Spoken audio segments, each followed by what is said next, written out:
පින්වත් හැමදෙනාටම තෙරුවන් සරණයි. හන්දදානි භික්කවේ ආමන්ත්‍යාමිවෝ වය ධම්මා සංඛාරා අපමාදේන සම්පාදේත. මහණෙනි, මේ සියලුම සංස්කාර ධර්මයෝ නැසෙන සුළුයි. එබැවින් කුසල් දහමෙහි නොපමාව කටයුතු කරපා. මෙසේ භාග්‍යවත් වූ අරහත් වූ අප ගෞතම සම්බුදු පියාණන් වහන්සේ අපිට භාග්‍යවතුන් වහන්සේගේ අවසාන දේශනාව වශයෙන් දේශනා කරා. එහෙමනම් පින්වත්නි, අද දවසේදීත් ඔබ මම දැන් මෙතනදී නංගිලා මල්ලිලා අයියලා අක්කලා අම්මලා තාත්තලා ඒ මෙන්ම කුඩා සාමණේරයන් වහන්සේලා භික්ෂුන් වහන්සේලා නායක හමුදුරන් වහන්සේලාදී හැම දිනම මේ සූදානම් වන්නේ අපේ යතිවර ප්‍රතිභා කියන ශාස්ත්‍රීය වූ වැඩසටහනට තමයි මේ සහභාගී වෙන්න සූදානම් වන්නේ. වෙනදා කියනවා වගේම මොකටද අපි මේ දේශනාව කරන්නේ, අපි මේ වැඩසටහන කරන්නේ මොකටද? මේක නරඹන ශාසනික වශයෙන් ගත්තාම සාමණේරයන් වහන්සේලාට, භික්ෂුන් වහන්සේලාට, නායක හමුදුරන් වහන්සේලාට මේ හැම දිනාටම මේ ශාසනික ජීවය රඳා පවත්වා ගත යුත්තේ කොහොමද? රටට දැයට සමාජයට කොහොමද මේ බුදුන් වහන්සේ දේශනා කර මාර්ගය, ඒ ධර්මය විදහා පෑයුත්තේ කෙසේද කියන වග අවබෝධ කරගැනීම පිණිසයි අපි මේ වැඩසටහන කරන්නේ. එහෙමනම් අද දවසේදී අපේ මේ යතිවර ප්‍රතිභා වැඩසටහනේ කතානායකයන් වහන්සේ කවුද? ප්‍රථමයෙන්ම නායක හාමුදුරන් වහන්සේගේ නම දැනගන්න කැමතියි. අවසරයි නායක හාමුදුරුවනේ. මම මාපටිගම ඉන්දසාර. එතකොට මේ මාපටිගම සුදර්ශනාරාමාධිපති වශයෙන් දැන් කටයුතු කරන්නේ. දැනට මේ සීතාකපුර පිරිවෙන් ගුරු අභ්‍යාස ආයතනයේ ජ්‍යෙෂ්ඨ කතිකාචාර්යවරයෙක් ලෙස කටයුතු කරනවා. හොඳයි. එහෙමනම් අපේ මාපටිගම ඉන්දසාර නායක හාමුදුරන් වහන්සේ සමගයි අද අපේ මේ සාකච්ඡාව ගලා බසින්නේ මෙතෙන් සිට. ඉතින් නායක හාමුදුරුවනේ, මම කැමති අපේ නායක හාමුදුරන් වහන්සේගේ පැවිදි ජීවිතේ පෙර අවධිය ගත්තා. එහෙම කියන්නේ ගිහි ජීවිතය. එතනදිත් ප්‍රධාන වෙන්නේ ළමා කාලෙන් නායක හාමුදුරනේ. මම කැමති නායක හාමුදුරන් වහන්සේගේ ළමා කාලය පිළිබඳව පමණක් නෙවෙයි, ඒ පාසල් අධ්‍යාපනය, ඒ ගමේ වටපිටාව, ගමේ සුන්දරත්වය මොන වගේද කියලා දැනගන්න කැමති නායක හාමුදුරනේ මම. ඉතින් මගේ මේ දෙමව්පියෝ තාත්තා කේ.පී.ඒ. මැන්ඩිස් අප්පුහාමි, මව එස් හාමිනෝනා මහත්මිය. මම ඉස්සල ගමේ පාසලට ගෝනගල මහාවිද්‍යාලයේ අපේ ගමට අල්ලපු පාසලට ගියේ. ඉතින් පස්වෙනි ශ්‍රේණියට යනකල් ඒ පාසලට ගිහිල්ලා ඊට පස්සේ ඇතුළත් විභාගයෙන් රුවන්වැල්ල මධ්‍ය මහාවිද්‍යාලයට ගිහිල්ලා අධ්‍යාපනය ලබන අවස්ථාවේ තමයි මම පැවිදි වියටපත් වුණේ. දැන් මම මේ ගමේම කෙනෙක්. දැන් මේ ගම මාපිටිගම, දැන් මේ ගම් සීමාව වැද්දාවල කියලා තමයි හඳුන්වන්නේ. මෙතන පුංචි පාලමක් තියෙනවා, එන් එහා මාපිටිගම. ඒ වුණාට මේ මාපිටිගම කියන ගම් ප්‍රදේශය කලින් ග්‍රාම සේවා වශයෙන් ගත්තාම විශාල ප්‍රදේශයක්. ඉතින් මේ හරියටත් මාපිටිගම කියලා භාවිත වුණා. එතකොට මට අපේ නිවෙසට මේ පන්සලේ ඉඳලා කිලෝමීටරයකට වඩා දුර නැහැ. ඉතින් කලින් අපි පුංචි කාලේ ඉඳලා පන්සල් ආවෙත් මේ පන්සලටමයි. ඊට පස්සේ දහම් පාසලට ආව පොඩි කාලේ ඉඳලා. ඉතින් ඒ එන අවස්ථාවල පොඩි හාමුදුරුවෝ හිටියා පන්සලේ නමක් දෙනමක්, ලොකු හාමුදුරන් වහන්සේ හිටියා. ඉතින් ඒ වෙලාවේදී පන්සලට ඇවිල්ලා දහම් පාසලේ ඉගෙනගෙන ඒ කටයුතු කරන අවස්ථාවේදී මට අවුරුදු 12ක් විතර වෙනකොට, 12යි මාස ගාණක් විතර වෙන කාලෙදී තමයි මේ මහාන වීම සඳහා ලොකු කැමැත්තක් ඇති වුණේ. එතකොට මම අපේ ගෙදර 10 දෙනෙක් ඉන්න පවුලක්. ඒනට කිසිම කෙනෙක් කැමති වුණේ නැහැ මම මහාන වෙනවට. දැන් පන්සලට මම මේ 80 ජනවාරි 1980 ජනවාරි 1 වෙනිදා තමයි ආවේ. එතකොට එන්න මම ලොකු උත්සාහයක් කළා. ඒ කියන්නේ මේ කියන්නේ 79 වර්ෂයේදී මම ගෙදරට කියලා අඬලා, එතකොට පන්සලට යන්න ඕන, මහාන වෙන්න යන්න ඕන කියලා ගොඩාක් මම ගෙදර ඒ විදිහට තමයි හැසිරුනේ. ඉතින් තාත්තා මග අරිනවා, අම්මා කතා කරන්නේ, සහෝදරයෝ කැමති නෑ, අකමැත්ත පළ කරනවා. ඉතින් මේ ඒ වුණාට මගේ අරමුණ මම ඉටු කරගත්තා. මම කිව්වා ජීවිතේ දිගටම මතක තියා හිටින්න මම ජනවාරි 1 වෙනිදාම පන්සලට ගිහලා නතර වෙනවා කියලා. ඉතින් ඒක නිසා මම 80 ජනවාරි 1 වෙනිදා හරියටම ගෙදර අයගේ පස්සේ කැමති වුණා. මම කිව්වා මම ගෙදරින් යනවා පන්සලට යන්න ලැබුණ නැත්තම් මානෙන් ලැබුණ නැත්තම් මම ඉස්කෝලේ යන්නේ කියලා ගොඩාක් මම ටිකක් කරදරකාරී කෙනෙක් වුණා.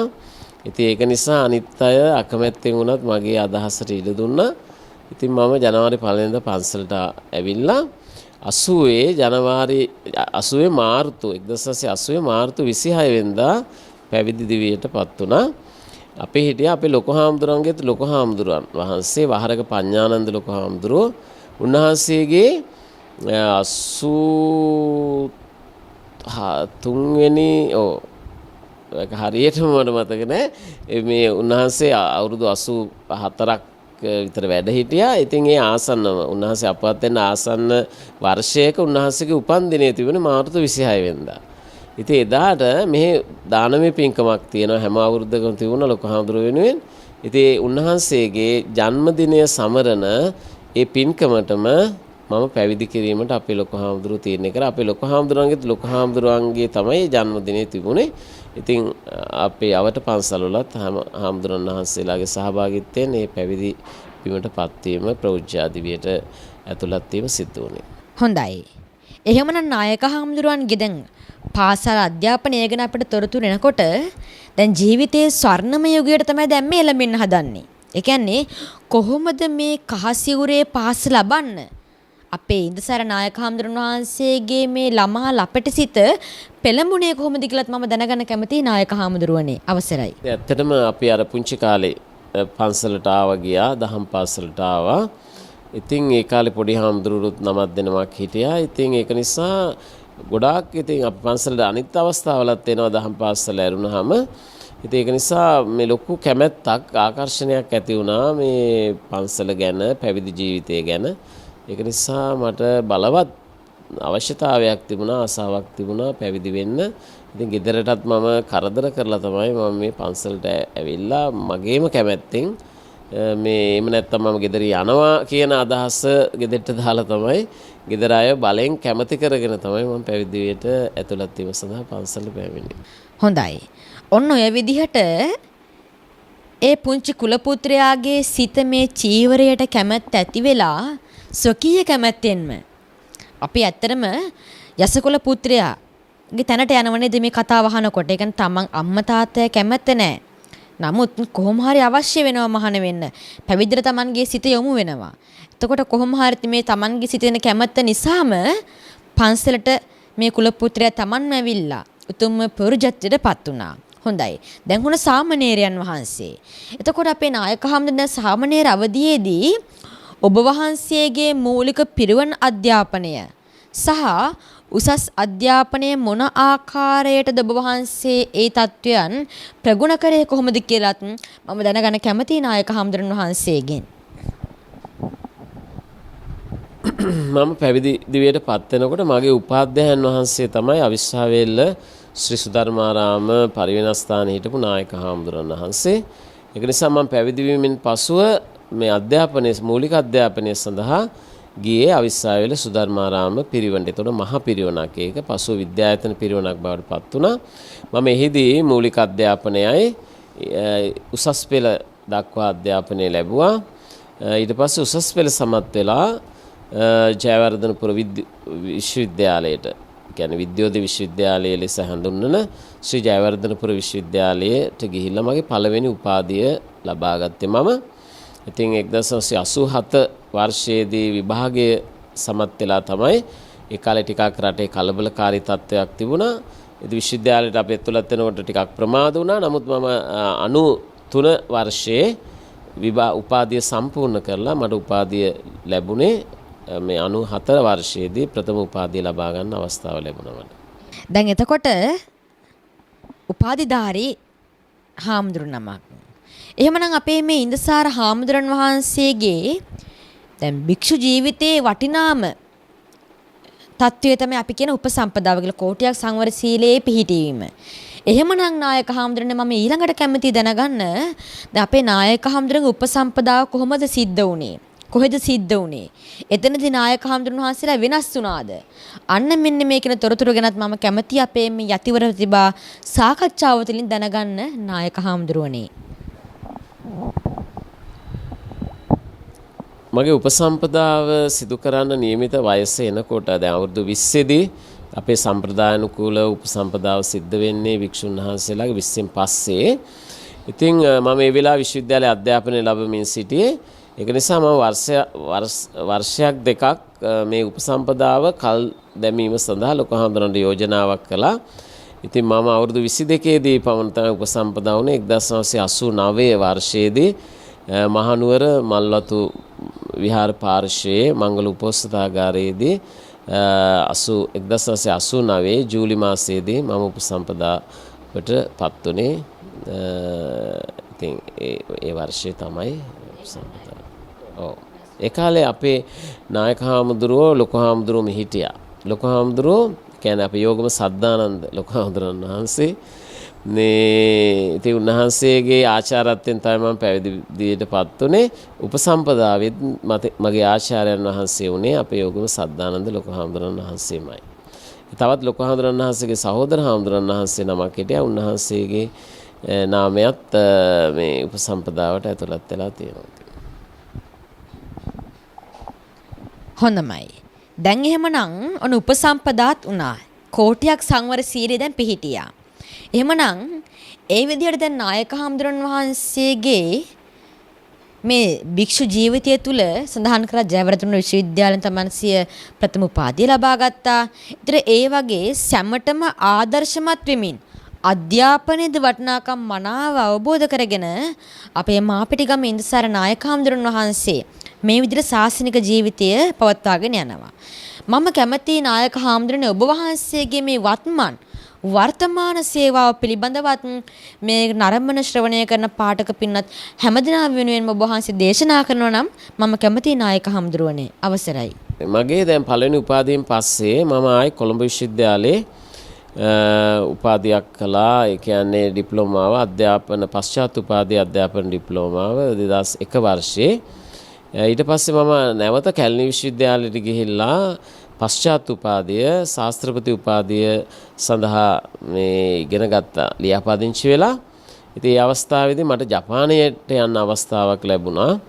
ඉතින් ඒක නිසා මම මේ පශ්චාත් උපාධිය මේ ශාස්ත්‍රපති උපාධිය ලියන්න සතියක් තියලා මට ප්‍රවේශ පත්‍රات ආවට පස්සේ මම මේ උපාධියට මේ විභාගය ලියන එක නතර කරලා මම ජපානයට වීසා හදා ගැනීමේ කටයුතු වලට මහන්සි වෙලා මම ජපානයට ගිහිල්ලා අවුරුදු 4ක් විතර දැන් මම ඒතකොට ගුරුවරයෙක් හැටියට කටයුතු කරනවා. ඒතකොට ගුරුවරයෙක් හැටියට කටයුතු කරේ පළවෙනි උපාධියෙන් පස්සේ මට ගුරු වෘත්තිය ලැබුණා. ඉතින් ඒ කටයුතු කරන අතරේ තමයි මම පශ්චාත් උපාධි කළේ.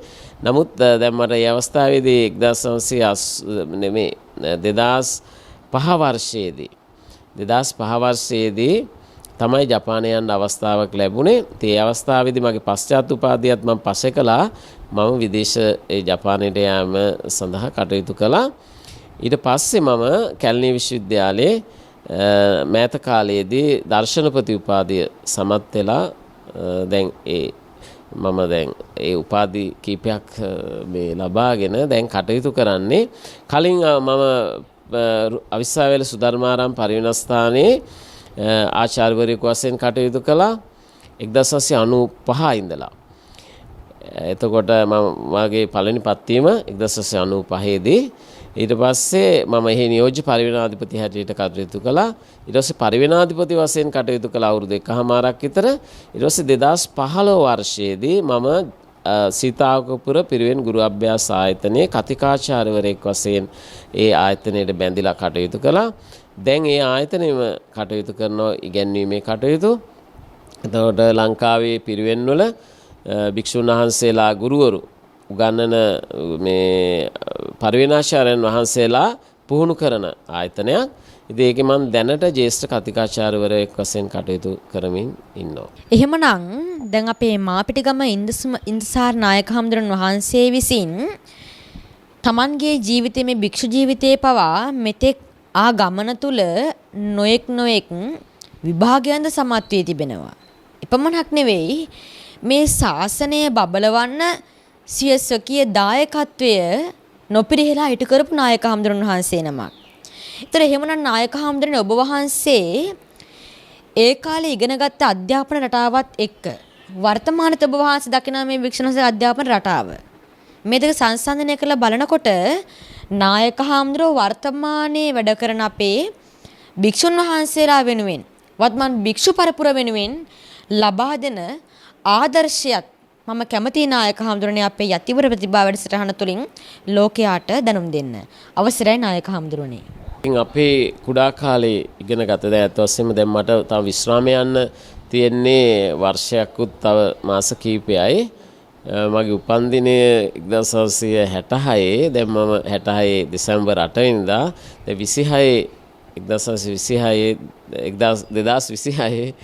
2026 මේ දෙසැම්බර් මේ 8 වෙනිදාට මම විශ්‍රාමය යෑමට නියමිතයි. ඉතින් අපේ සෑහෙන කාලයක් මම අධ්‍යාපන ලැබූ කාලය කියන්නේ මීට දැන් අවුරුදු මේ 45කට 50කට විතර කලින් කාලේ අවුරුදු 45ක් විතර ගත්තොත් මගේ අවුරුදු 15 විතර ඉඳලා අධ්‍යාපනය ගැන කතා කළොත් ඉතින් මීට වඩා වෙනස් අධ්‍යාපන රටාවක් ඒ වගේම තමයි මේ අවශ්‍යතා සහ ඒ පසුබිම සාමාන්‍ය දුෂ්කරයි. ඉතින් නමුත් ඒ පිරිවෙන් අධ්‍යාපනය මීටත් වඩා හොඳ තත්ත්වයේ දැන් මම දැන් ඒ වගේ ලොකු විවේචනයක් කරන්න කැමති නෑ අත් වශයෙන්ම මේ ආයතන මීට වඩා ඊටාම දියුණු තත්ත්වයෙන් භික්ෂුන් වහන්සේලාට අවශ්‍ය අධ්‍යාපනය ලබා දීම සඳහා කැප වෙලා කටයුතු කරපු ආයතන තිබුණේ.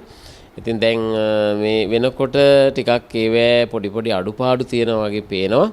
අත් වශයෙන්ම ඉස්සර ප්‍රාචීන පඬිත හිමිනමක් කියලා කිව්වහම ඇත්තටම ඒක වචනේ අර්ථයෙන්ම ඒ ගැඹුර උන්වහන්සේලා තුළ තිබුණා. ඒ දැනුම තිබුණා.